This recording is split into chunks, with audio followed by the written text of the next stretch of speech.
Seguimos para o nosso segundo assunto, meus amigos e amigas, e agora a gente fala da COP30, que está para começar aí na próxima segunda-feira, dia 10. Segunda-feira, dia 10, começa oficialmente a COP30 e tinha algo que deveria ser analisado, está em questão, que é o Plano Clima. O Plano Clima, falando especificamente da agricultura, né, o Plano Setorial de Agricultura e Pecuária, no âmbito do Plano Clima, ele, segundo o nosso ministro Haddad, deve ser discutido só após a COP30.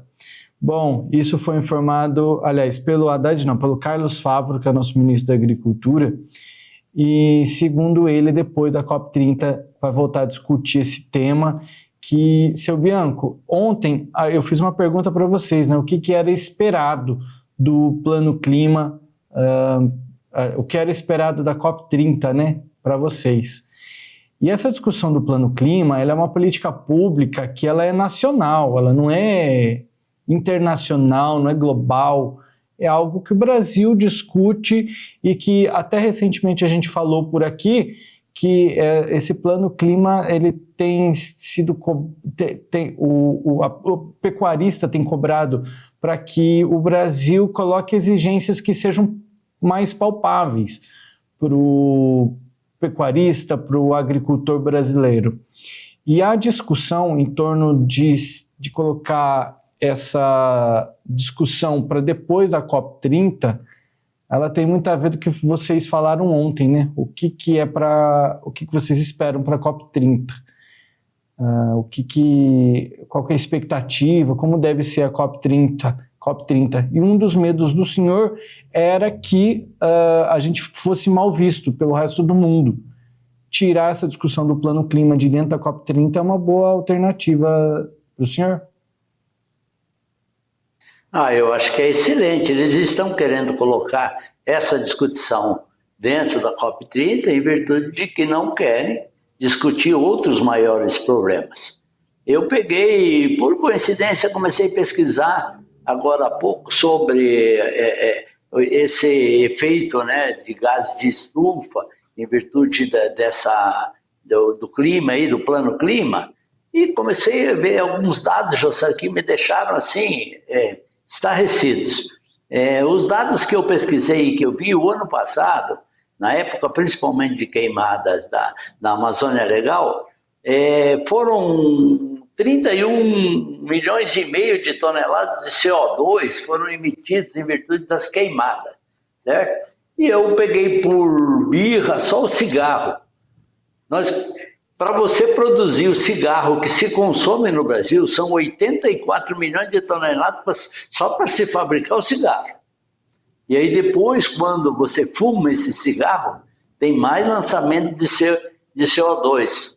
Alegam-se que não é quase só CO2 a fumaça do cigarro. Mas tá bom, se nós gastamos muito mais do que as queimadas vamos dizer, do centro-oeste da Amazônia, só para produzir o cigarro, por que é que não se discute o cigarro? E tem alguns outros dados que eu atei. A cada 15 maços de cigarro, uma árvore é derrubada. Só para se fazer o papel de cigarro, certo? 50 árvores, seriam 50 árvores por minuto, 3 mil árvores por hora, 72 mil árvores por dia. Quantas árvores estão num hectare? Se são esses hectares de plantio de árvores, são 1.000, 2.000 árvores. Uma mata densa, ela chega aí a 7, 8 mil árvores por hectare. Mas por que é que não se fala que existe, entre aspas, essas derrubadas para se fabricar o cigarro? Porque existe lobbies de quem produz e fabrica o cigarro. Então, por que é que eu estou comentando isso? Porque o pessoal está começando, querendo falar do Plano Clima dentro da COP30, para desviar outros assuntos que seriam muito mais importantes e muito mais relevantes. Então, por isso que eu trago, às vezes, essa discussão, esse tema.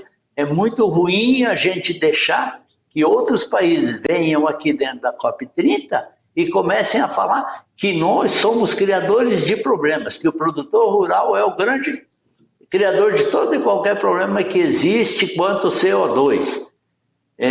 Para mim, isso é simplesmente querer desviar o assunto principal, que é o quê? A industrialização desses países de primeiro mundo é os que mais poluem. Se for cobrar o que é cobrado do produtor rural, de quem é fumante, aí eu acho que essa conversa acabava. Daiane. Jossan, eu achei sensacional a comparação do Bianco, porque a gente vê como é hipócrita, né, esse tipo de clima, esse tipo de plano. É mais um plano para eles pegarem dinheiro e gastarem dinheiro público e colocarem metas novas nos produtores. Sinceramente, eu acho que quem assiste o programa, se for tentar começar a ser produtor rural, nem vai querer, né? Porque a gente fala de cada coisa que o governo inventa que chega a dar medo, sinceramente. A abertura das áreas já ocorreram lá quando tinha lá atrás, né? E tem a legislação que permite isso. E agora eles vão querer vir cobrar de alguém que abriu segundo a legislação, produzindo alimento. Alimento hoje é o básico, a basilar da sobrevivência humana. Sem alimento a gente nem vive. Então, assim, as pessoas ficam discutindo coisas que às vezes são tão irrelevantes, né? Hoje em dia, no nosso estado de Mato Grosso, praticamente não existe queimadas, a gente não vê mais isso. Quando acontece, são queimadas que são acidentais, que são queimadas por causa do clima seco ou alguma eventualidade e acidentes. A gente sabe que não existe praticamente mais nada de queimadas irregulares ou ilegais aqui no estado. Então, trazer essa conta de novo para quem já fez certo, para quem cumpriu e para quem cumpre a legislação, né? Trazendo desenvolvimento econômico, gerando emprego, é pesado, né?